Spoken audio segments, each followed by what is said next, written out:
Hello everyone, welcome to तथास्तु। I am Meenakshi Chaudhary और आज हम फिर से योजना सीरीज में मई 2023 की योजना की जो भी इम्पोर्टेंट चीज़ें हैं वो डिस्कस करने वाले हैं। तो योजना, जैसे मैंने लास्ट टाइम भी बताया था कि बहुत बहुत इंपॉर्टेंट है हमारे लिए, उससे कुछ ना कुछ क्वेश्चन आपका बन सकता है। इतने सारे इंपॉर्टेंट, मतलब यूपीएससी के लिए one of the most important magazines में कंसिडर की जाती है, तो इंपॉर्टेंट तो हो ही गई। और मेंस एग्जामिनेशन हमारे आने वाले हैं, तो काफ़ी सारे ऐसे इंपॉर्टेंट टॉपिक हैं जो योजना में जो है कवर होते हैं। तो सबसे पहले एक बार देख लेते हैं ब्रॉड आउटलाइन कि आज का ये हम दो पार्ट्स में डिस्कस करेंगे। तो आज हम क्या डिस्कस करने वाले हैं, इनोवेशन इन स्पेस टेक्नोलॉजी। अब स्पेस, इसरो ने रिसेंटली चंद्रयान 3 लॉन्च किया है ना, तो बड़ा ही मोमेंट ऑफ प्राइड था सबके लिए। तो स्पेस टेक्नोलॉजी कब से होना स्टार्ट हुई है, किस तरीके से इवॉल्व हुई है, क्या डिफरेंट फेसेस रहे हैं, ट्रांसपोर्टेशन, इंफ्रास्ट्रक्चर, गगनयान मिशन, इतनी सारी चीज़ें इसमें, तो उसके बारे में डिस्कस करेंगे। नेक्स्ट हमारी दो चीज़ें ऐसी हैं जो आजकल हम बड़ा सुनते हैं, startup ecosystem and the edtech. Startup आज हम इतने सुनते हैं कि भाई इतने करोड़ का स्टार्टअप है, यूनिकॉर्न बन गया। और एड टेक तो कोविड के बाद हमने देखा किस तरीके से, किस स्केल पे डेवलप हुआ है, तो क्या उसके प्रॉज हैं, क्या उसके कॉन्स हैं, कैसे चैलेंजेस हैं। तो ये तीन टॉपिक हम आज डिस्कस करेंगे। तो स्टार्ट करते हैं। सबसे पहले हमारा इनोवेशन इन स्पेस टेक्नोलॉजी हमारी जो है किस तरीके से इवॉल्व हुई है। सो इसरो जो है, इसरो ने अभी चंद्रयान मिशन लॉन्च किया, तो 1963 के अराउंड से ना, 1963 में फर्स्ट जो है रॉकेट लॉन्च किया गया था थुम्बा से। ठीक है, उस वक्त क्या था कि जो भी पेलोड था, जो भी चीज़ें थी, रॉकेट थी, पेलोड, सब कुछ ना बाहर से, कंट्री के बाहर से मंगाया गया था। But from 1963 till now 2023, in these 50+ years, ISRO has developed immensely. काफ़ी सारा जो है डेवलपमेंट आया, बहुत सारी जो है सेटेलाइट लॉन्च व्हीकल्स जो है डेवलप कर लिए हैं इसरो ने। तो वो है, मतलब मोटी मोटी बात जो हम करें तो वही सब जो है डिस्कस करेंगे। तो exploration of space has always been a driving force. अब देखो, ड्राइविंग फोर्स तो है ही, हर कंट्री जो है स्पेस पे जाना चाहती है। ठीक है, स्पेस में भाई एक तो यही है पावर, द पावर गेम, कि कौन सी कंट्री पहले स्पेस पे जा रही है। तो आजकल जो पहले वॉर होती थी है ना, तो आजकल कैसे कि बायोलॉजिकली या साइंटिफिकली जो कंट्रीज हैं खुद को इस तरीके से डेवलप करना चाहती हैं। तो इसीलिए जो एक्सप्लोरेशन ऑफ स्पेस है ना, ये बड़ा ही ड्राइविंग फोर्स बन गया है कंट्रीज की पावर को रिफ्लेक्ट करने के लिए, कि कौन सी कंट्री किस लेवल पे जो है, किस स्केल पे जो है डेवलप हो चुकी है। ठीक है, नासा, इसरो, ये सब हम नाम बड़े सुनते हैं। तो it has been a driving force for technological innovation, pushing the boundaries of what is possible and opening up a myriad of opportunities। जाते हो फॉर एग्जाम्पल, हम क्या करते हैं, मार्स पे भी गया था हमारा मंगलयान मिशन, जिसके बारे में इतने, उस पर तो मूवी भी बन गई। तो हम देखते हैं ना कि कहाँ लाइफ पॉसिबल है, ये वाली अपॉर्चुनिटीज भी देखते हैं। मून पे जो मिशन जाते हो देख रहे कि वो वाटर डिटेक्ट करने की कोशिश करते हैं। अभी जो था ये साउथ पोल की तरफ गया था, तो वाटर डिटेक्ट करने की कोशिश करते हैं कि जो हमारी लाइफ है वो सिर्फ अर्थ पे पॉसिबल है, बाकी जो प्लैनेट्स हैं उनकी मिस्ट्री जानने की हर किसी को क्यूरियोसिटी रहती है ना, कि किस प्लैनेट पे क्या हो रहा है, कौन सा प्लेनेट है जिस पे आप जा ही नहीं सकते, बिल्कुल लाइफ पॉसिबल ही नहीं है। तो वो सब क्यूरियोसिटी जो है, ये सब चीज़ों को नए नए अपॉर्चुनिटी के जो है रास्ते खोलती है ना। फॉर रिसर्च और डेवलपमेंट के लिए सब चीज़ें चलती रहती हैं, क्योंकि रिसर्च और डेवलपमेंट करेंगे तभी जो है हम आगे बढ़ेंगे। नए नए डेवलपमेंट, सब तो एआई आ गया है, तो ये सारी चीज़ों के लिए। Now from early days of space race to present day, आज तक के दिन के लिए, the pace of innovation in space technology has been rapid and transformative. अब हम देख ही रहे हैं कि जब थुम्बा में 1963 में पहला रॉकेट लॉन्च किया था, सब कुछ जो है कंट्री के बाहर से आया था, चाहे वो पेलोड हो, रॉकेट हो, तो आउटसाइड द कंट्री से वो किया गया था। लेकिन अब कैसे हम खुद ही वो जो टेक्नोलॉजीज हैं उनको डेवलप करने लगे हैं। स्पेस एप्लीकेशंस, ट्रांसपोर्टेशन सिस्टम, जैसे हमने अभी उसके बारे में पढ़ेंगे, ट्रांसपोर्टेशन सिस्टम किस तरीके से डेवलप किया है। इंफ्रास्ट्रक्चर को इसरो ने किस लेवल तक, किस स्केल तक जो है डेवलप कर दिया है, कितना वो इलेक्ट्रिसिटी यूज करने लगा है। Are a few verticals of ISRO programme, ये सब जो है कुछ कुछ इसरो के प्रोग्राम के वर्टिकल हैं, किस तरीके से उन चीज़ों को डेवलप कर रहा है। ऐसे तो इसरो ने ना बहुत सारी चीज़ें डेवलप की हैं इतने सालों में, पर सब तो हमारे लिए पॉसिबल नहीं है पढ़ना, सब हमारे लिए उतना ज़्यादा इंपॉर्टेंट है भी नहीं। जो एग्जाम के परस्पेक्टिव से है थोड़ा सा वो देखेंगे, जो हमारी नॉलेज के लिए थोड़ा सा वो देखेंगे। तो सबसे पहले ट्रांसपोर्टेशन सिस्टम की हम बात कर रहे हैं। स्पेस टेक्नोलॉजी में पहली बात तो पहले क्या क्या इनोवेशन आए। तो इसरो की जो जर्नी थी वो शुरू हुई थी 1970s के अराउंड से, capable of carrying 30 kg payloads. Payload क्या होता है कि जो आप रॉकेट्स के साथ साथ में जो कुछ भेजते हो, जो टेक्निकल चीज़ होती है वो भेजते हो, सबको हम पेलोड्स बोलते हैं, to an altitude of 120 kilometre. तो ये ना बेसिक था, जब 1970s में इसरो ने अपनी जर्नी शुरू की तो बस इतनी ही कैपेबिलिटी बन पाई थी। नाउ फर्स्ट जनरेशन, अब इसके बाद इसरो ने जो पूरा डेवलपमेंट लॉन्च किया। अब जैसे हम यूपीएससी के लिए जब भी हम प्रिपेयर करें तो बड़े ही, जब साइंस एंड टेक्नोलॉजी, जो बहुत से स्टूडेंट्स डरते भी हैं, तो कुछ कुछ हम सुनते रहते हैं, पीएसएलवी, जीएसएलवी, 2018 में पीएसएलवी और जीएसएलवी से आपके जो है क्वेश्चंस भी पूछे गए थे प्रीलिम्स एग्जामिनेशन में। तो सारी चीज़ें ना प्रीलिम्स के मद्देनज़र भी, प्रीलिम्स को देखते हुए भी जो है इंपॉर्टेंट बन जाती हैं। तो जब, अब तो खैर हम ये सुनते रहते हैं, पर ये इससे पहले क्या था, इनकी अर्लियर स्टेजेस क्या थी। तो जो फर्स्ट जनरेशन थे, दे वर एसएलवी एंड एएसएलवी, ठीक है, satellite launch vehicle and ASLV जो थे यूज किए जाते, और वो यूज क्या करते थे, liquid propulsion technology. Liquid propulsion technology क्या होती है, जो लिक्विड फ्यूल्स को यूज करती है, लिक्विड हाइड्रोजन वगैरह को यूज करती है, वो होती है हमारी लिक्विड प्रोपल्जन टेक्नोलॉजी। वो थे हमारे SLV and ASLV first generation. अब इसरो आगे बढ़ता जा रहा है, डेवलप करता जा रहा है, तो अब आ गए थे हमारे सेकेंड जनरेशन जो थे पीएसएलवी। अब पीएसएलवी में सॉलिड और जो लिक्विड प्रोपल्जन था वो भी था, और जो पेलोड कैरिंग कैपेसिटी थी वो भी अब बढ़ने लगी थी, अराउंड 1200 वो उसकी हो गई थी। इसके बाद पीएसएलवी हमारे जो है सेकंड जनरेशन है, ये चीज आपको याद रखनी है। देन जीएसएलवी जो है हमारे जियो स्टेशनरी लॉन्च व्हीकल्स, वो है हमारे थर्ड जनरेशन। इसमें जो है इंडिजीनियस, यानी कि हमने खुद बनाया था, क्रायोजेनिक इंजन यूज किया गया था for payloads in geostationary transfer orbits, GTOs के लिए। तो अब हम डेवलप करते आ रहे हैं, एसएलवी से हमने स्टार्ट किया और हम थर्ड जनरेशन तक पहुंच गए, विच इज जीएसएलवी, जहां हमारी जो है पेलोड कैरिंग कैपेसिटी भी बढ़ गई। वो जो है 2000 केजी के अराउंड हमारी जो है पेलोड कैरिंग कैपेसिटी हो गई थी, जो यहाँ पर थी हमारी 1400 के अराउंड, ठीक है। तो ये सारी चीज़ें जो है इसरो ने इस वक्त तक डेवलप कर ली थी। स्पेस ट्रांसपोर्टेशन सिस्टम की हम ये बात कर रहे हैं।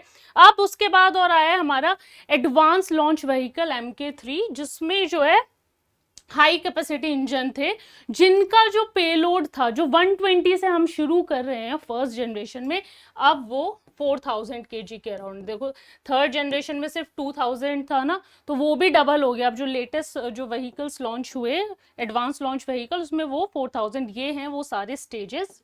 एक बार देख लेते हैं पिक्चर्स के थ्रू ना, चीज़ें इजीली याद हो जाती हैं। ये एसएलवी हमारे इस तरीके से दिखते थे जब 1970s में इसरो ने अपनी जर्नी स्टार्ट की, फिर 1980 में एएसएलवी थे, फिर 2010 में आ गए हमारे पीएसएलवी। ये थे हमारे लिक्विड प्रोपल्शन, अभी देखा ना। अब इसके बाद आ गए हम 2010 में पीएसएलवी। पीएसएलवी कौन से हमारे सेकंड जनरेशन के जो थे। उसके बाद थर्ड जनरेशन में दीज आर अवर जीएसएलवी, जो हमारे थर्ड जनरेशन के थे। और अब है हमारे पास लॉन्च व्हीकल जो है एडवांस्ड हैं, जो क्रायोजेनिक इंजन यूज करते हैं। क्रायोजेनिक इंजन बेसिकली जो है कम टेम्परेचर पे जो है कैरिंग कैपेसिटी ले जाने की कोशिश करते हैं, वो होते हैं, ठीक है। ये था अब तक का स्पेस ट्रांसपोर्टेशन कैसे डेवलप किया है इसरो ने। हम वही पढ़ रहे हैं ना, इनोवेशन इन स्पेस टेक है हमारा टॉपिक, की किस किस तरीके से इनोवेशन हुई है। अब इंफ्रास्ट्रक्चर किस तरीके से डेवलप हुआ, देखो 1970s में 1970s में आर्यभट्ट जो हमारी फर्स्ट सैटेलाइट थी वो लॉन्च हुई थी 1975 के अराउंड। तो it led the foundation for spacecraft के जो डिजाइन थे, ठीक है। इंफ्रास्ट्रक्चर की बात हो रही है तो डिजाइन, बिल्डिंग, वो किस तरीके से ऑपरेट करेंगे, तो ये इसके बाद आने लगा था, जब हमारी जो फर्स्ट सैटेलाइट थी, it was known as Aryabhata. और उसके बाद जो है और भी लॉन्च हुए थे, भास्कर वगैरह। तो इसके बाद से जो इंफ्रास्ट्रक्चर था उसको भी डेवलप करने की कोशिश की जाने लगी, कि अच्छा इंफ्रास्ट्रक्चर हम खुद बना पाए। मतलब ये है कि हमें वो जो है इम्पोर्ट करने की ज़रूरत ना पड़े। जब हमने स्टार्ट किया था तो सब कुछ बाहर से आया था, तो अब हम उस रास्ते पे जा रहे हैं कि हमें जो चीज़ें हैं इंडिजीनियसली हम उसको डेवलप कर सकें। अब तो इंडिया वैसे भी आत्मनिर्भर भारत की तरफ चल रहा है, तो ये सारी चीज़ें होने लगी थी। नाउ इंडिजीनियस डेवलपमेंट जो था की स्पेस क्राफ्ट का, जैसे प्रोपल्जन टेक्नोलॉजीज, जो हमारे फ्यूल की जो टेक्नोलॉजी होती है, लिक्विड प्रोपल्जन, सॉलिड प्रोपल्जन या फिर क्रायोजेनिक इंजन जिस तरीके से यूज होने लगे थे, इन सारी चीज़ों का पावर कितना यूज होगा उस चीज़ का, कि कम से कम पावर में हम ज़्यादा से ज़्यादा चीज़ें बना सके, वो भी तो इम्पॉर्टेंट है ना। वो भी तो डेवलपमेंट ही है एक तरीके से, कि मान लो हम फॉसिल फ्यूल का यूज़ ही ख़त्म कर देंगे, जब हम अपनी जो इलेक्ट्रिसिटी है उस तरीके से डेवलप करने लगे, हम पूरा रिन्यूएबल एनर्जी पे शिफ्ट कर जाएं, तो कम पावर यूज़ करना भी एक डेवलपमेंट की तरफ आप जा रहे हो।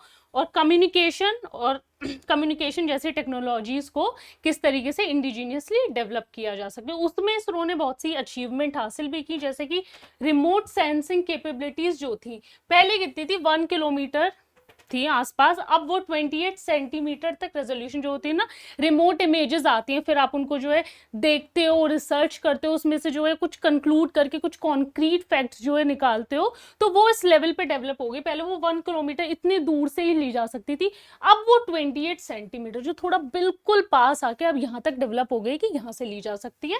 एंड ऑल वेदर कैपेबिलिटी, ऐसा कभी पहले होती थी सैटेलाइट, तो अब इस तरीके से हो गया कि ऑल वेदर, जो किसी भी तरीके का मौसम हो, कैपेबिलिटी उसकी पूरी है, इमेजेस जो है वो अच्छी सी आ सकती है हमारी। उसके बाद जो कम्युनिकेशन ट्रांसपॉन्डर्स हैं वो भी इंक्रीज हो गए हैं, 1 से लेके 317 यूनिट तक, पूरा जो है इसरो ने इस तरीके से इंफ्रास्ट्रक्चर डेवलप कर दिया है।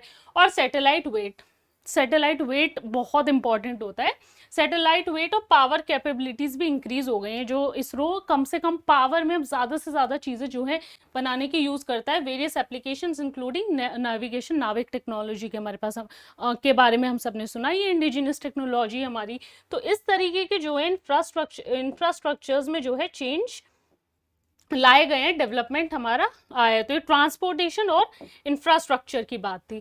फिर आता है हमारा space science and interplanetary missions, दूसरे प्लैनेट्स पे जाने का। ठीक है, एक तो सबसे नज़दीक हमारी सेलेस्टियल बॉडी मून के ऊपर जाने के लिए अभी चंद्रयान-3 मून के लिए, ठीक है, उससे पहले भी चंद्रयान-1 आया, चंद्रयान-2 आया, उनके अपने रिसर्च रहे हैं, अपने फेलियर्स रहे हैं कुछ, तो वो सारी चीज़ें। और दूसरा जो प्लैनेट की हमने बात, इंटरप्लैनेटरी, जो दूसरे प्लैनेट पर जाने की बात होती है, जैसे कि हमारा मार्स ऑर्बिटर मिशन था या फिर मंगलयान मिशन था। ठीक है, तो चंद्रयान-1 की अच्छा हम पहले बात करें तो चंद्रयान-1 क्या था, लूनर मिशन था, लूनर ऑर्बिटर मिशन, मून पे गया था। तो उसकी अपनी कुछ सक्सेस थी, क्या थी, it achieved breakthroughs in hosting international payload, तो पहली बार वो इंटरनेशनल पेलोड जो था उसको लेकर गया था। And water detection on the moon, तो ठीक है, अब ये वाला जो पर्टिकुलर है, ठीक है, हम अक्सर क्या करते हैं, चंद्रयान-3 लॉन्च हुआ है, तो प्रीलिम्स के लिए, मेंस के लिए हम चंद्रयान-3 की सारी इन्फॉर्मेशन पढ़ लेंगे, लेकिन कभी कभी ऐसे होता है कि चंद्रयान-3 ना पूछ के आपसे 1 और 2 पूछ लें कि 1 और 2 में क्या हुआ था, चाहे आपका प्रीलिम्स हो चाहे आपका मेंस एग्जामिनेशन हो, कि इन मिशंस की जो है क्या अचीवमेंट्स रही थी। तो जब हम चंद्रयान-1 की बात करेंगे तो क्या दो चीज़ें अगर हम उसकी याद रखें तो क्या होगा कि इंटरनेशनल पेलोड्स को, एक टाइम ऐसा था कि हम बाहर से सब चीज़ें ला रहे हैं, और अब एक ऐसा टाइम आ गया है जब हम इंटरनेशनल पेलोड्स को अपनी सैटेलाइट के साथ भेज रहे हैं, तो ये अचीवमेंट। दूसरा ये कि water was detected on moon, ये चंद्रयान-1 की जो है अचीवमेंट्स थी। अब चंद्रयान-2 की बात करते हैं। चंद्रयान-2 का हमें सिर्फ ये पता है, अगर हम किसी से भी पूछे, कि इट वाज अ फेलियर, पर कोई भी मिशन पूरी तरीके से फेलियर नहीं होता है, ठीक है, उसमें लैंडर, रोवर, ऑर्बिटर 3 चीज़ें गई थी, इस बार पूरी तीनों नहीं गई हैं, 2 ही गई हैं। तो चंद्रयान-2 की भी जो है अपनी अचीवमेंट रही थी। एक तो ये बहुत ही कॉम्प्लेक्स मिशन था, अच्छा ये उसी वक्त सक्सीड हो जाता तो हम 4th नेशन बन जाते मून पर पहुंचने वाले, ठीक है, बट और अपने इधर से एशिया से तो फर्स्ट बन जाते, लेकिन उस वक्त नहीं सक्सीड हो पाया था। होपफुली चंद्रयान-3 सक्सेसफुल होगा। तो ये एक ऑर्बिटर के साथ, एक रोवर के साथ और एक लैंडर के साथ गया था, फर्दर एक्सप्लोर द मून। और इसकी अच्छा, व्हाई इट वाज इंपॉर्टेंट, क्योंकि मून के ना साउथ पोल पे गया था, साउथ पोल जो बहुत दूर लोकेटेड है, जो बिल्कुल अंधेरे में लोकेटेड है बेसिकली, तो इसलिए चंद्रयान-2 मिशन जो है इंपॉर्टेंट था कि मून के साउथ पोल के बारे में जो है इंफॉर्मेशन जो है गैदर कर सके। तो ये है इसरो के डेवलपमेंट, किसमें, सेलेस्टियल बॉडीज और इंटरप्लैनेटरी जो मिशन होते हैं, जैसे हमारा मार्स ऑर्बिटर मिशन था। ये तो मून की बात हो गई। अब हम मार्स ऑर्बिटर मिशन, या जिसे पॉपुलरली हम मंगलयान के नाम से जानते हैं, उसकी बात करते हैं। तो मार्स ऑर्बिटर मिशन, ये हमारे जो मंगलयान था, enabled interplanetary exploration of Mars. तो मार्स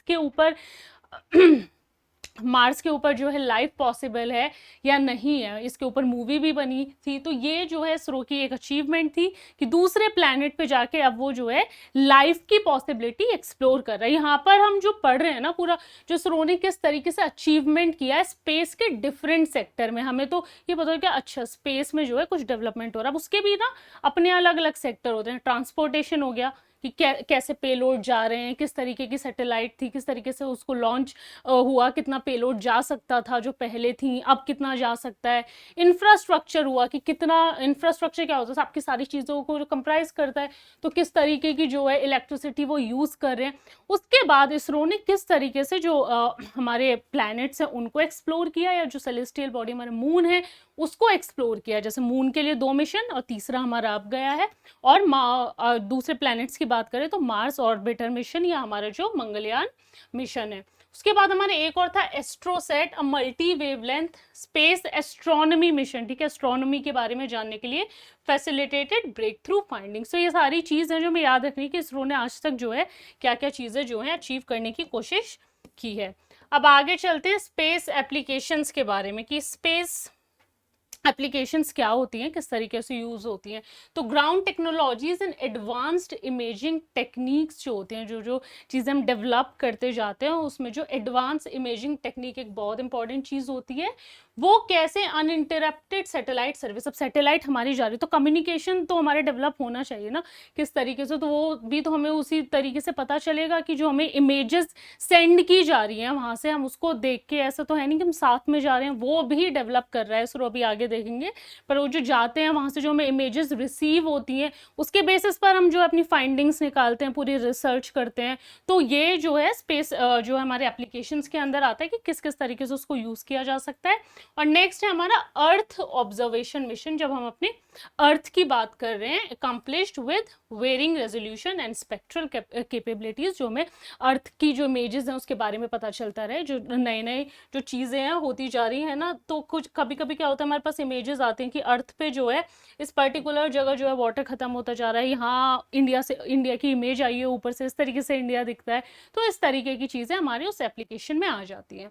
अब चलते हैं अपने ह्यूमन स्पेस एक्सप्लोरेशन, जिसकी अभी हम बात करें कि अभी तक हमारे पास इमेज आती है, पर अब इसरो एक ऐसा प्रोग्राम डेवलप कर रहा है popularly known as Gaganyaan mission, जो 2023 एंड में 2024 में जो है हमारा अकम्प्लिश किया जाएगा। इसमें क्या है, 3 एस्ट्रोनॉट्स को जो है इसरो भेजने की तैयारी कर रहा है स्पेस में। 3 दिन के लिए वो रहेंगे और फिर वापस आएंगे। तो ये है एक ह्यूमन स्पेस फ्लाइट प्रोग्राम होगा हमारा जो गगनयान मिशन है। It is India's maiden human space flight, ठीक है, इंडिया का तो फर्स्ट टाइम है ये।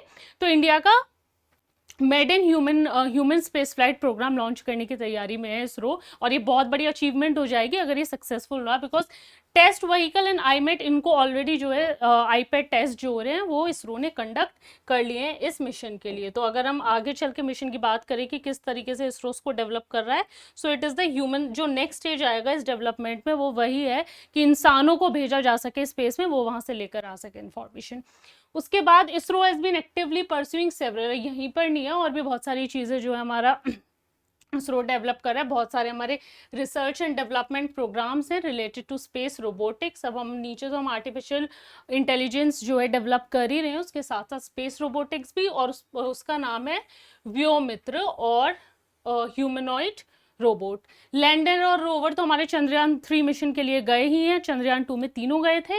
And on orbit satellite refuelling, ठीक है, planetary rock sampler, space based robotic manipulator, robotic arm based umbilical systems and 3D printing in space. तो ये सारी चीज़ें हैं जो इसरो जो है फ्यूचर में डेवलप कर रहा है धीरे धीरे। तो ये अब तक की डेवलपमेंट से लेके और फ्यूचर डेवलपमेंट तक की सारी बातें, अगर हम इसको कंक्लूड करेंगे इस तरीके से, आंसर आ भी जाता है आपके पास क्वेश्चन की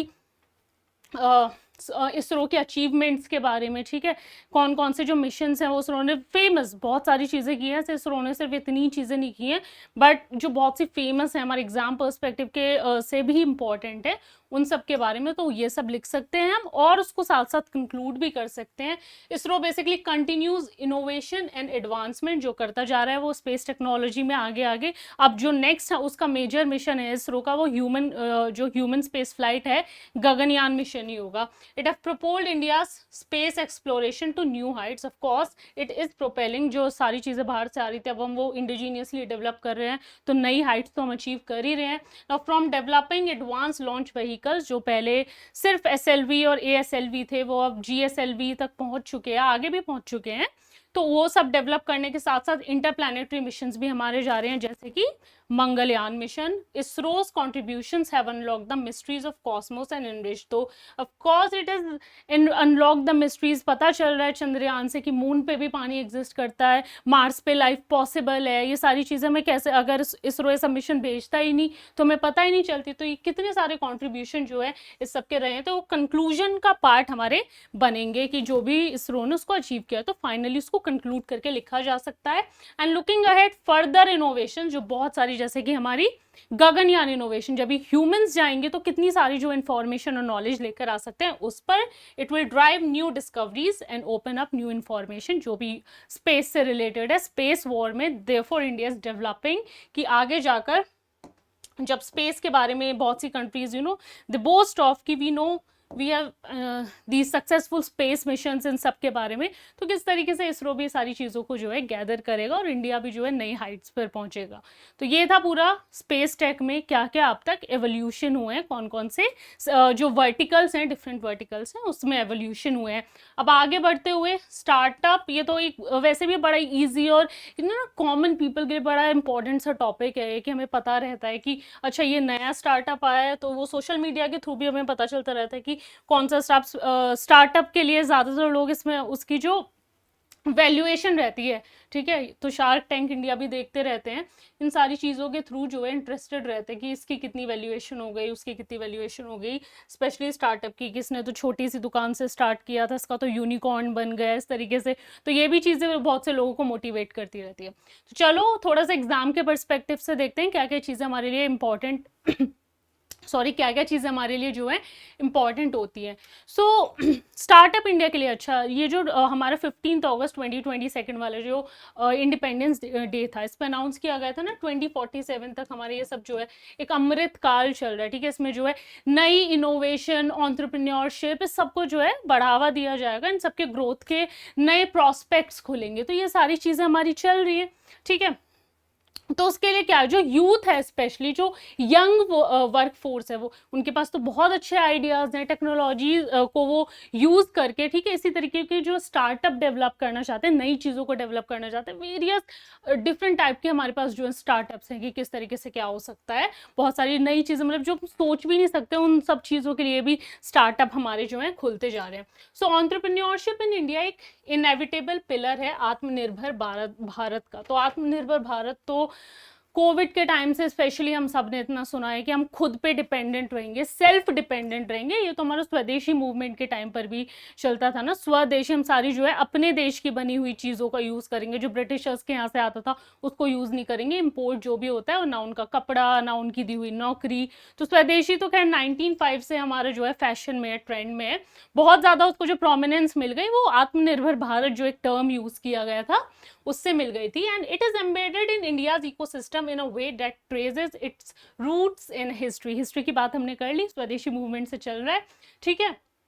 and as we progress, India is becoming a hub for startup. Of course India is becoming, हमारे पास कितने सारे जो यूनिकॉर्न्स हैं, इनफैक्ट हमारे पास, हम वर्ल्ड में सेकंड लार्जेस्ट कंट्री है जिसके पास इतने सारे स्टार्टअप्स हैं, यूनिकॉर्न्स हैं. Specially over the last few years से तो बहुत ज़्यादा डेवलप होता चला गया. और इसके बाद अभी जब हम लोगों ने रिसेंट एक शो आया था शार्क टैंक, तो उस पर जो कितने जो स्टार्टअप्स हैं वो जाते हैं फंडिंग के लिए स्पेशली, तो और ज़्यादा ही पॉपुलर होता जा रहा है पूरा कल्चर कि लोग जो है ना एक तरीके से अपना काम, कि हम अपना काम करना चाहते हैं, हम जो अपना स्टार्टअप बनाना चाहते हैं, खुद को टाइम देना चाहते हैं. ये सारी चीज़ें अभी जो है ट्रेंड में चल रही हैं. And due to phenomenal disruption in innovation, मतलब फिनोमिनल डिस्ट्रप्शन कि अब जो ये जो टेक्नोलॉजी, जो इनोवेशन है ना, लिमिटेड नहीं है. आगे हम बहुत से, अभी हम एडटेक की जब बात करेंगे कि किस तरीके से वो जो ट्रेडिशनल मेथड है टीचिंग का वो पूरा ब्रेक हुआ है, ठीक है. तो कैसे वो डिस्ट्रप्शन इस तरीके से आ रहे हैं कि नई चीज़ें, बेहतर चीज़ें जो हैं वो निकल के आ रही हैं. एंड सपोर्टिव गवर्नमेंट पॉलिसीज़, अब तो गवर्नमेंट पॉलिसीज़ भी बहुत सारी होती हैं, स्पेशली स्टार्टअप इंडिया के लिए उन्होंने फंड्स जो लॉन्च किए हैं, तो उसके थ्रू भी जो है आपको फंडिंग मिलती है. At this pivotal stage it is crucial to study. अभी हम देखते हैं कि क्या क्या चीज़ें हैं जो स्टार्टअप, जिसकी वजह से इंडिया जो है इतना ज़्यादा नेशनल और ग्लोबल लेवल पर अपने फुटप्रिंट छोड़ रहा है, specially in terms of the startup ecosystem. Now starting from Indian startup ecosystem, कैसे ये जो इवॉल्व होना स्टार्ट हुआ है। तो startup landscape in India is constantly evolving, of course it is evolving, we have seen it how it is evolving. बहुत लंबे time से जो है, पहले तो ये था कि अच्छा एक दो यूनिकॉर्न्स थे, एक दो स्टार्टअप थे, धीरे धीरे जो है ट्रेंडिंग में आता गया, धीरे धीरे हर किसी को लगा कि अच्छी इनोवेशन अगर हम करेंगे तो लोग उसको पसंद करेंगे, वो जो चीज़ है वो बढ़ती, हमारी जो भी प्रोडक्ट है, किसी भी तरीके का प्रोडक्ट हो, अगर वो ऐसा ना वो ब्रेक थ्रू प्रोडक्ट है तो वो ऑफकोर्स उसको सक्सेस मिलेगी।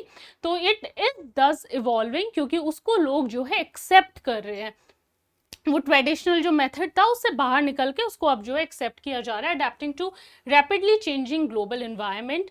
नाउ इसके लिए जो नोडल एजेंसी है हमारी, ये प्रीलिम्स पर्सपेक्टिव से भी इंपॉर्टेंट होता है।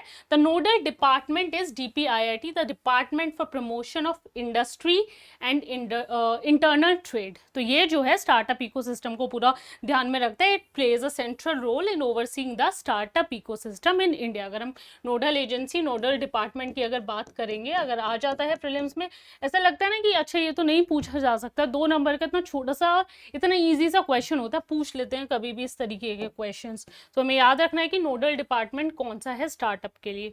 अब उसी से रिलेटेड कुछ इंपॉर्टेंट फैक्ट की बात करते हैं।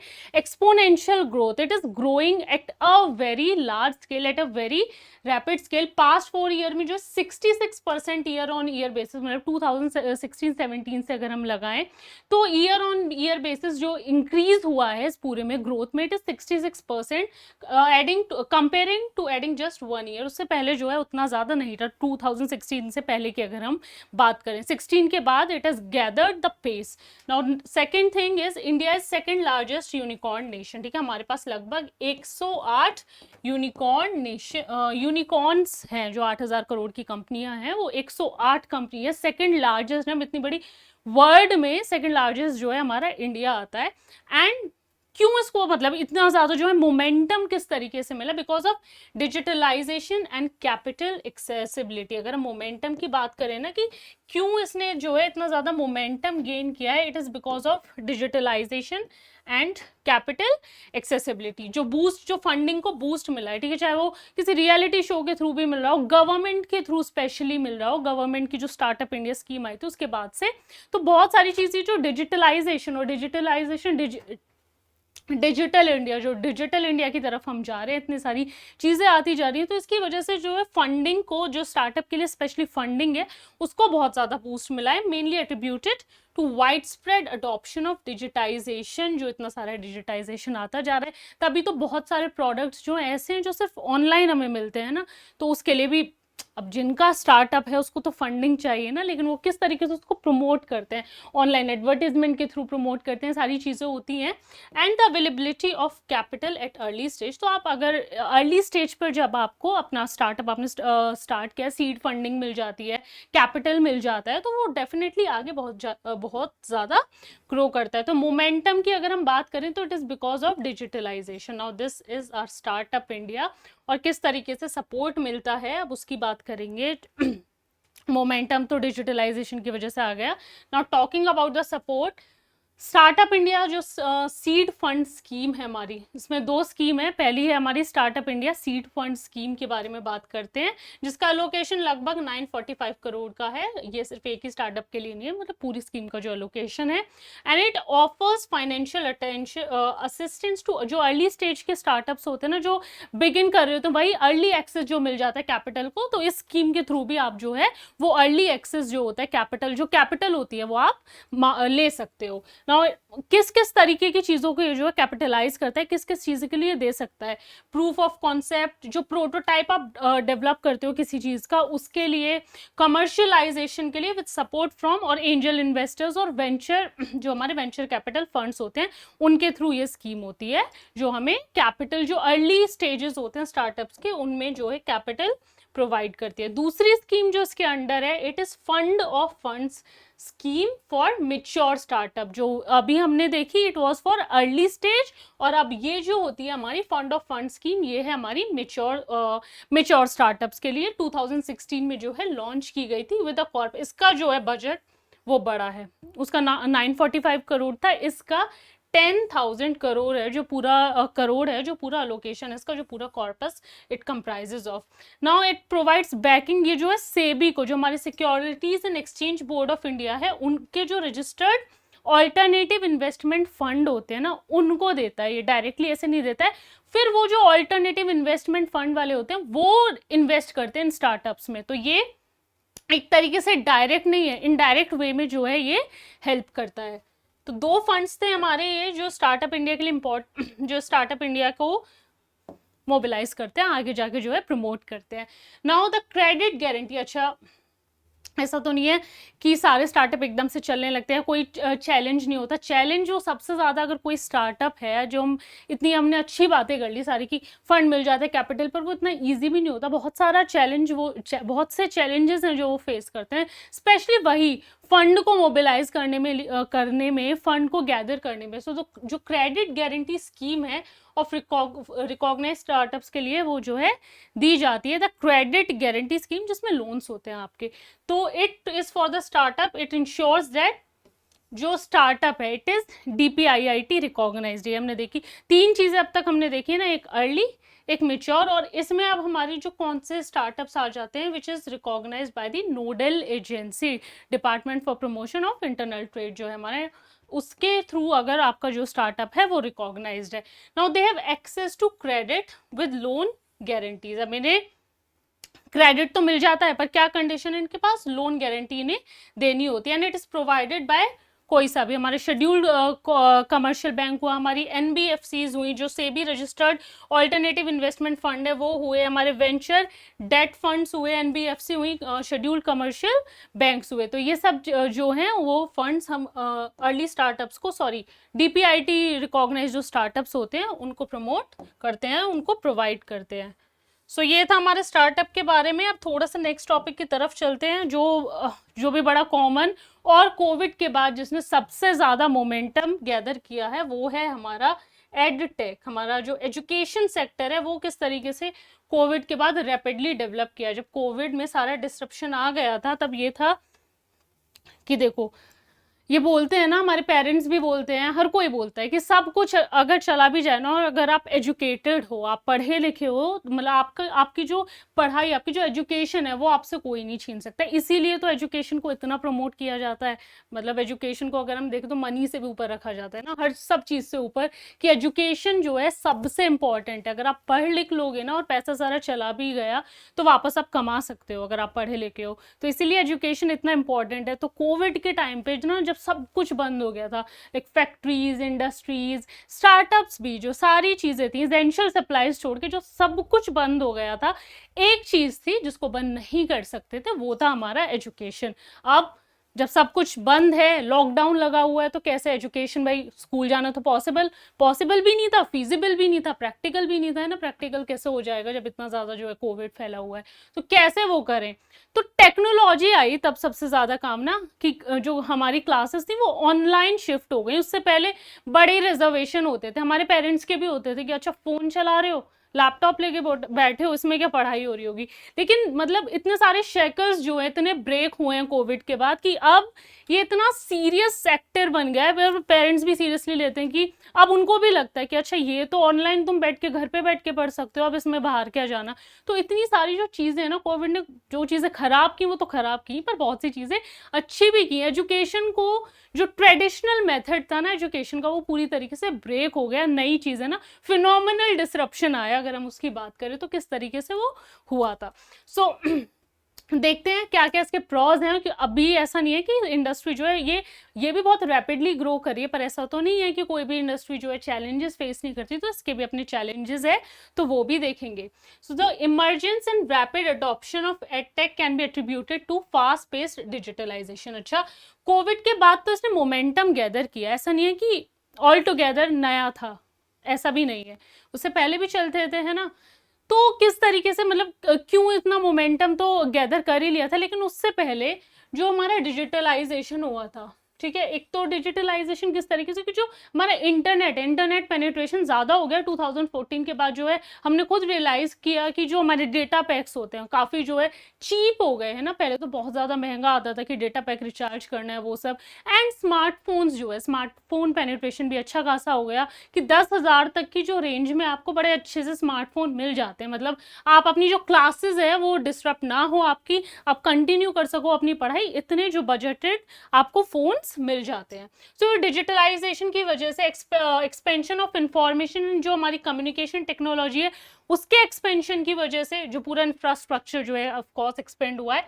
And the accessibility of gadgets and data, जो हमारा गैजेट और डेटा जो हमें अब इजीली जो है थोड़ा सा अवेलेबल हो गया, उसकी वजह से India's edtech sector is one of the largest in the world. हम वन ऑफ द लार्जेस्ट, क्योंकि इतनी सारे हमारे पास जो है एडटेक कंपनीज हैं। And this is the reason why we are one of the largest in the world. About 400 startup operating across its various subsector। देखो इतने सारे स्टार्टअप की हम बात कर रहे हैं, तो 400 जो हैं ये तो एजुकेशनल ही है हमारे एडटेक में, ये 400 से ज़्यादा अराउंड। ठीक है। These startups have cumulatively raised more than 10 billion US dollar की जो फंडिंग है इसमें इन्होंने ही इतनी सारी रेज कर लिया एजुकेशन प्रोवाइड करने के लिए। And edtech will continue to play a comprehensive role in teaching, क्योंकि बहुत सारे जो मेथड्स हैं वो चेंज हो गए हैं, वो चॉक डस्टर से अब हम काफ़ी ज़्यादा आगे बढ़ गए हैं। ठीक है। योजना मैगजीन का भी जो एनालिसिस अब वो आप ऑनलाइन देख सकते हो। तो आगे तो हम डेफिनेटली बढ़ गए ना, सारी पूरी मैगजीन पढ़ के आपको निकालना नहीं है कि ये एग्जाम के लिए इंपॉर्टेंट है। ठीक है। चलो अब इंडियन आईसीटी रेवोल्यूशन, जो हमारे इंफॉर्मेशन और कम्युनिकेशन टेक्नोलॉजी में जो रेवोल्यूशन आया है, क्यों जो हमारे स्टार्टअप है एकदम से इतने सारे स्टार्टअप हमारे एड टेक की हम बात कर रहे हैं, क्यों इतने सारे इतनी जो है जल्दी से हमारे बढ़ने लगे। ऑफकोर्स क्योंकि इंफॉर्मेशन और जो कम्युनिकेशन टेक्नोलॉजी है उसमें हमारा जो है रेवोल्यूशन आया है। It is witnessed remarkable growth surpassing $200 billion से भी ज़्यादा की जो ग्रोथ इसमें हुई है in revenue and employing 5 million people. देखो कितने सारे एम्प्लॉयमेंट तो हमारा जो एजुकेशन सेक्टर है, हमारा जो एडटेक सेक्टर है वही प्रोवाइड कर रहा है, अराउंड 5 मिलियन पीपल। तो हर तरीके से तो ये ना लोगों की ग्रोथ प्रोवाइड कर रहा है, एजुकेशन भी कर रहा है और साथ साथ जो है एम्प्लॉयमेंट भी प्रोवाइड कर रहा है। एंड दूसरा reason explosive internet and smartphone adoption, जिसकी अभी अभी हमने बात की है कि किस तरीके से जो है डेटा रेट्स चीप होने की वजह से इंटरनेट पेनिट्रेशन बढ़ गया है, किस तरीके से जो है बहुत सारे कंपटीशन में जो है हमारी स्मार्टफोन की कंपनीज आ गई हैं, तो बहुत सारे जो फ़ोन्स के जो हैं वो प्राइजेस भी 10,000 से कम में भी मिलते हैं, 5-7 हज़ार में भी कोई ना कोई फ़ोन हमें मिल जाता है। तो इस तरीके से उस कंपटीशन से बेनिफिट भी हुए हैं बहुत ज़्यादा। अब अगर हम आगे बात करें तो India has experienced a 10-fold increase in internet user. ठीक है। इंटरनेट यूज़र जो है हमारे 92.5 मिलियन थे अगर हम 2010 की बात करें, और अभी जो हमारा 2022 है 932.2 मिलियन हो गया। अब देख रहे हो आप कितनी बड़ी ग्रोथ हुई है, कितना ज़्यादा हम जो है जो हमारे पास कम्युनिकेशन टेक्नोलॉजी जो अवेलेबल है उसकी वजह से कितने ज़्यादा लोग जो है अब इसको देख सकते हैं। And the number of smartphone user भी जो है वो भी 27 टाइम्स जो है आपका लगभग इंक्रीज हो गया। 27 टाइम्स मतलब 34 मिलियन था 2010 से 2022 तक की ही बात करिए हमने इन दोनों चीज़ों में, स्मार्टफोन प्लस डेटा दोनों के लिए। तो 2010 में कितने थे 34 मिलियन, और 2022 में कितने हैं 931 मिलियन, और ये और भी ज़्यादा बढ़ जाएगा 1.53 बिलियन तक आगे जाते जाते 2040 तक की अगर हम बात करें। जिस तरीके से हमारा जो इंटरनेट है और जो हमारा स्मार्टफोन्स हैं उन दोनों की अगर इसी तरीके से जो है ग्रोथ होती रही। Now next is benefit of edtech for student. पहले स्टूडेंट की बात करते भाई उनको क्या क्या बेनिफिट हुए हैं। लर्निंग मेड फन, सबसे पहले हम इतने सारी कोई ना कोई कंपनी देखते रहते हैं ना किस तरीके से जो लर्निंग है, अच्छा क्यों ये सेक्टर जो इतना ग्रो किया, इतना प्रमोट हुआ। अगर वही उसी तरीके से चलता रहता ट्रेडिशनल टीचिंग की, आओ बोर्ड पे लिखो बस लिखा रब करो और जाओ, उस तरीके से नहीं चला ना। Learning has been made fun. ठीक है।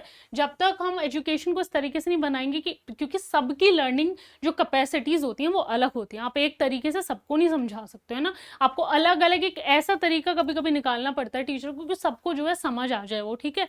एवरेज स्टूडेंट भी होते हैं, थोड़े बिलो एवरेज भी होते हैं, हर तरीके के स्टूडेंट होते हैं, तो वो समझ आना चाहिए। तो उस तरीके से उसको एक फन वे में करना चाहिए, फन तरीके से। तो स्पेशली जो हमारे जो छोटे बच्चे बच्चे होते हैं ना 6, 7, 8, सेकंड, थर्ड, ये वाले जो स्कूल जाने में बड़ा डरते हैं, तो अगर उनके लिए लर्निंग जो है फन हो जाए कि वो बैठ के जो है मैथ्स के टेबल उन्होंने बड़े आसानी से सीख लिए हैं थ्रू गेम्स, क्विज, तो कितना इजी हो जाएगा उनके लिए। तो ये सारी चीज़ें जो है एडटेक अब कर रहा है गेम्स के थ्रू, कभी कभी जो है आप लर्न कर सकते हो टेबल्स को, ठीक है। तो ये सारी चीज़ें एडटेक जो है आपको प्रोवाइड करता है स्पेशली स्टूडेंट के लिए। अब दूसरा जो है हमारा सबसे important, learning anywhere any time, कहीं भी बैठ के कभी भी कुछ भी पढ़ सकते हो, ठीक है। बहुत सारे अब हमारे जो गवर्नमेंट एग्जाम होते हैं, हमारे जो कॉम्पिटिटिव एग्जाम होते हैं, ऐसा तो नहीं है कि सिर्फ जो नॉन वर्किंग है वो देते हैं, हमारे यूपीएससी एग्जाम भी कितने सारे वर्किंग जो प्रोफेशनल्स होते हैं वो अटेम्प्ट करते हैं, वो देते हैं। तो वो पॉसिबल, बहुत लोगों के लिए पॉसिबल नहीं होता कि जॉब छोड़ के घर बैठो, वहाँ बैठ के जो है अपना पढ़ लो, हर किसी के पास ये लग्जरी नहीं होती है, ठीक है। तो ये एडटेक का सबसे बड़ा बेनिफिट है कि आपको कोई भी स्टूडेंट हो सकता है और वो कभी भी पढ़ सकता है। आप ट्रेवल करते हुए पढ़ रहे हो, आपको थोड़ा सा फ्री लंच टाइम मिल गया, उसमें आप पढ़ना चाहते हो, तो वो फ्लेक्सिबिलिटी आ गई आपके पास। इवन इन रिमोट एरियाज बहुत से लोग अपनी एजुकेशन किसी ना किसी रीजन की वजह से अगर छोड़ देते हैं, पर अभी भी ये है कि भाई जो चीज बोलते हैं ना कि सीखने की कोई उम्र नहीं होती, अगर वो सीखना चाहते हैं तो ये जो एडटेक है, जो ऑनलाइन टेक्नोलॉजी है, उनको सब कुछ सिखा सकती है ना। तो काफी सारी चीजें जो है ये अच्छे लेवल पे जो है प्रमोट करती है। स्पेशली इसकी सबसे बड़ी तो यही है कि आपके पास जो है ज्योग्राफिकल फ्लेक्सिबिलिटी हो जाती है, कहीं से भी कहीं भी कभी भी आप बैठ के कुछ भी सीख सकते हो जो आप चाहते हो। ये भी कर सकते हो कि जो बचपन में नहीं समझ आया उसको पढ़ना चाहते हो, वो भी आपके लिए ईजी हो जाता है। And next is access to quality teachers. अब कभी कभी होता है एक स्कूल में कोई बड़ी सी सिटी है हमारी, बड़े अच्छे से वहाँ पर टीचर्स हैं, बड़ा अच्छा पढ़ा रहे हैं, लेकिन वहीं अगर हम दूसरी तरफ जाएं, अगर रिमोट एरियाज हैं वहाँ पे कभी कभी तो खैर टीचर्स होते ही नहीं है, और वो हो सकता है बहुत ज़्यादा क्वालिटी टीचर्स ना हो, ठीक है। तो एजुकेशन सबको मिलनी चाहिए, और सबको मिलने का मतलब ये नहीं है क्वांटिटी में मिल रही है तो उसकी क्वालिटी कम हो, क्वालिटी एजुकेशन फॉर ऑल ये होना चाहिए। तो ऐसा है कि अगर आपको कोई टीचर पसंद है तो आप कहीं भी बैठ के उस क्वालिटी टीचर का, वो जो बहुत अच्छा टीचर है उसके भी आप लेक्चर सुन सकते हो। तो ये सब होते हैं स्टूडेंट्स के लिए benefit. And how does it, अब देखो स्टूडेंट के लिए नहीं है सिर्फ इसके बेनिफिट, टीचर्स के लिए भी होते हैं, ठीक है। हर किसी को प्रमोट करे, इतने सारे टीचर्स के लिए एम्प्लॉयमेंट प्रोवाइड करता है। सबसे पहले तो 5 मिलियन लोग जो हैं एडटेक सेक्टर में 2022 तक जो है एम्प्लॉयड थे, तो बेनिफिट तो सभी को कर रहा है। सो कुछ और बेनिफिट्स हैं, देख लेते हैं। Enhance pedagogical practices, like this type of board अगर हम बात करें तो हमारे पास अब इंटरेक्टिव वाइट बोर्ड्स हैं। I don't have to write using a chalk, जो हम बचपन में जो हमारे टाइम पे होती थी कि हम चौक्स जो थी टीचर्स यूज़ करते थे, फिर उसे डस्टर से रब करते थे, तो वो सब नहीं होता है। अब इंटरेक्टिव वाइट बोर्ड्स हैं। एजुकेशनल वीडियोज़, अब ना सिर्फ ये नहीं रह गया, अगर कोई कहानी की तरह कुछ चीज़ें बताना चाहता है, there are different type of things, है ना, कि आप किसी एडिटिंग के थ्रू आप कोई कहानी सुनाना चाहते हो, इन्फोग्राफिक्स के थ्रू बहुत सारी पिक्चर्स हैं, अगर हिस्ट्री पढ़ा रहे हो तो पुरानी जो है पिक्चर्स निकालनी सबकी, उनके थ्रू जैसे भी पढ़ाना चाहते हो, तो कितने सारे जो है मेथड्स डेवलप हो गए जो पहले चॉक डस्टर मेथड में अवेलेबल नहीं थे। या VR AR, हमारी जो ऑगमेंटेड रियलिटी, वर्चुअल रियलिटी होती है, उनके थ्रू।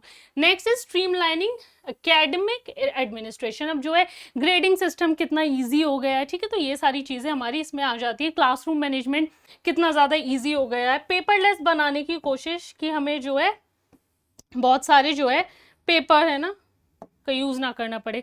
तो ये कुछ बेनिफिट्स हैं जो टीचर्स के लिए। Now what are the growth drivers of this edtech sectors. Edtech sector के जो है ग्रोथ ड्राइवर हमारे क्या होंगे, सब क्या रहे हैं, ठीक है। तो सबसे पहले अगर हम बात करें, it is the demographic dividend. जो हमारी पॉपुलेशन है, 100 करोड़ स्टूडेंट्स हैं हमारे, विल ग्रेजुएट इन कमिंग, जो 25 आने वाले 25 सालों में जो है ग्रेजुएट होंगे। और अभी जो है एडटेक इतना ज़्यादा ट्रेंड बन गया है बेसिकली कि आप घर बैठ के कुछ भी सीख सकते हो, किसी भी तरीके से सीख सकते हो, जो कॉन्सेप्ट बचपन में क्लियर नहीं हुए आप कर सकते हो। तो धीरे धीरे जो डेमोग्राफिक डिविडेंड है इतने स्टूडेंट का, वो बेनिफिट करेगा, and it will lead to rise. And second is rise of India's middle class and disposable income. जैसे जैसे लोगों के लिए अफोर्डेबल बनता जा रहा है, ठीक है। तो बहुत सारे ऑनलाइन कोर्सेज भी परचेज कर लेते हैं कुछ सीखने के लिए। अब ये ज़रूरी नहीं है कि उनके क्लास में ही काम है, बहुत से कोर्सेज ऐसे होते हैं you just want to learn for your knowledge. तो ये डेमोग्राफिक डिविडेंड एक मेजर ड्राइवर है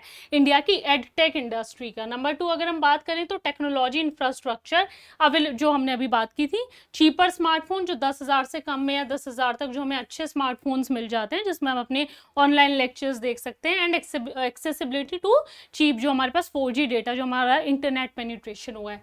तो number 3 or sorry government initiatives जो हमारे होते हैं, जैसे फॉरेन इन्वेस्टर, जो कोई भी अगर किसी इस तरीके की स्कीम है, स्टार्टअप है, जो हमारी फॉरेन डायरेक्ट इन्वेस्टमेंट की जो पॉलिसीज है, इनके थ्रू जो है इसमें इन्वेस्ट करना चाहते हैं। 100% FDI is in education sector में जो है 100% FDI अलाउड है। नेक्स्ट इज NEP, जो हमारी न्यू एजुकेशन पॉलिसी है 2020 की, उसमें बहुत सारी अच्छी चीज़ें, उनमें से एक है कि वो सिर्फ ट्रेडिशनल मेथड ऑफ टीचिंग को प्रमोट नहीं करते, मतलब बहुत एक होलिस्टिक डेवलपमेंट होना चाहिए, ठीक है, जो स्टूडेंट है उसका।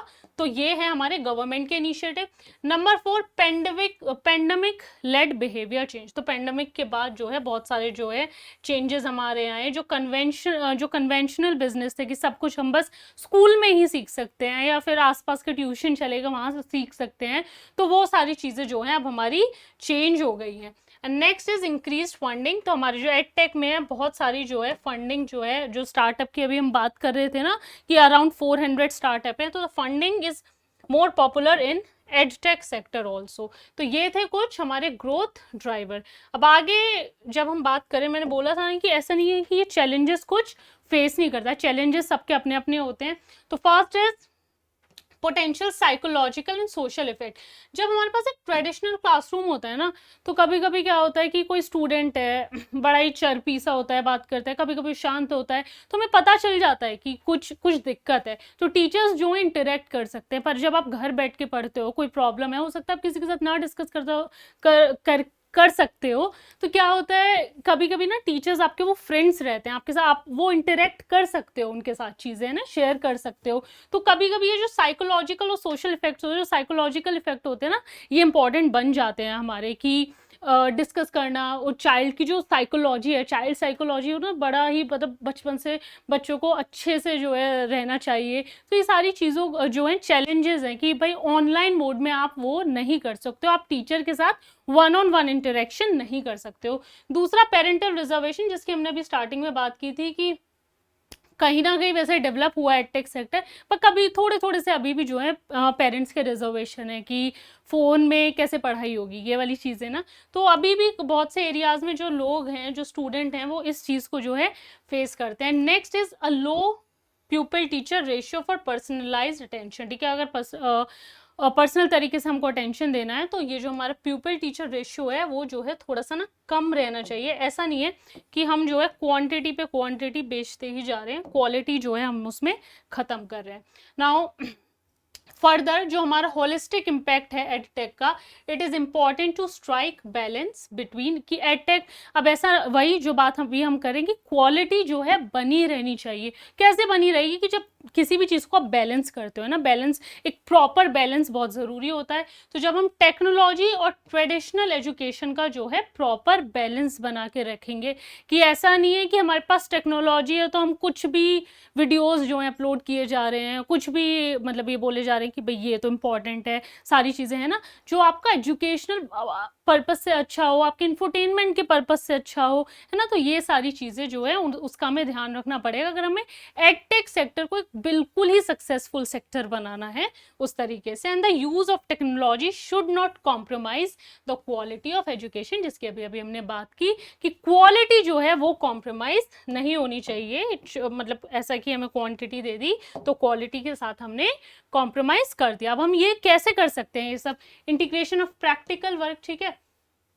ये जो हमारी NEP 2020 है, तो ये जो होलिस्टिक डेवलपमेंट प्रमोट करती है, ठीक है, कि स्टूडेंट का जो है सिर्फ ये नहीं है कि क्लासरूम में बैठ के जो है पढ़ रहे हो तुम, उसके अलावा तुम और किसी तरीके की जो एक्टिविटीज़ हैं, प्रैक्टिकल्स हैं, उस सब में पार्टिसिपेट नहीं कर रहे हो। तो ये एडटेक इंडस्ट्री इस सब में हेल्प कर सकती है। Second is creation of multilingual content, ठीक है, जो बहुत सारे स्टेट्स हैं, हमारे नॉर्थ ईस्ट हो गए, हमारे सदर्न स्टेट्स हो गए, जहाँ की अपनी मदर टंग है, अपनी लैंग्वेज है, तो वो मल्टीलिंगुअल कंटेंट हम उनके पास भी अवेलेबल होना चाहिए, ठीक है। अगर हम क्वालिटी एजुकेशन बोल रहे हैं, क्वालिटी टीचर्स बोल रहे हैं, तो ये सब जो है उन लोगों के पास भी अवेलेबल होना चाहिए। And focus on holistic education, वही ना कि आपको सबको, यही नहीं कि हम जो लेक्चर्स बना रहे हैं सिर्फ इतनी ही जो हमारी पॉपुलेशन है उसी को कैटर कर रहा है, सबके लिए वो पर्पस उस तरीके से बनना चाहिए कि उन लोगों को भी समझ आए, उन लोगों के लिए भी वो जो है यूजफुल रहे। Now talking about the conclusion, अगर कंक्लूडिंग पार्ट आता है कि एडटेक सेक्टर किस तरीके से ग्रो कर रहा है, हमारा स्टार्टअप इकोसिस्टम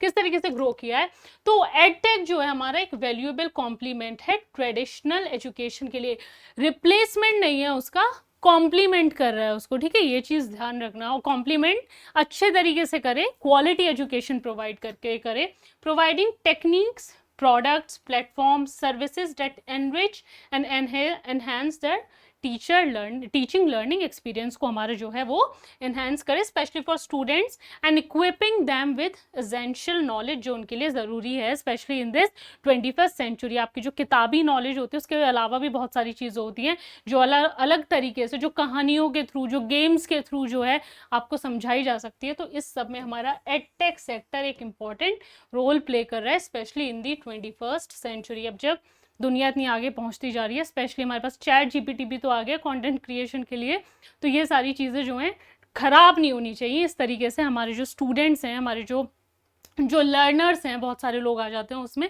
उन सबको एडटेक इंडस्ट्री इस तरीके से केटर करे। आई होप आपको ये तीनों टॉपिक जो हैं क्लियर हो गए हैं। इसका सेकंड पार्ट हम नेक्स्ट वीडियो में डिस्कस करेंगे। और अगर आपको सब कुछ क्लियर हो गया तो वीडियो को लाइक कर देना और चैनल को सब्सक्राइब। Thank you.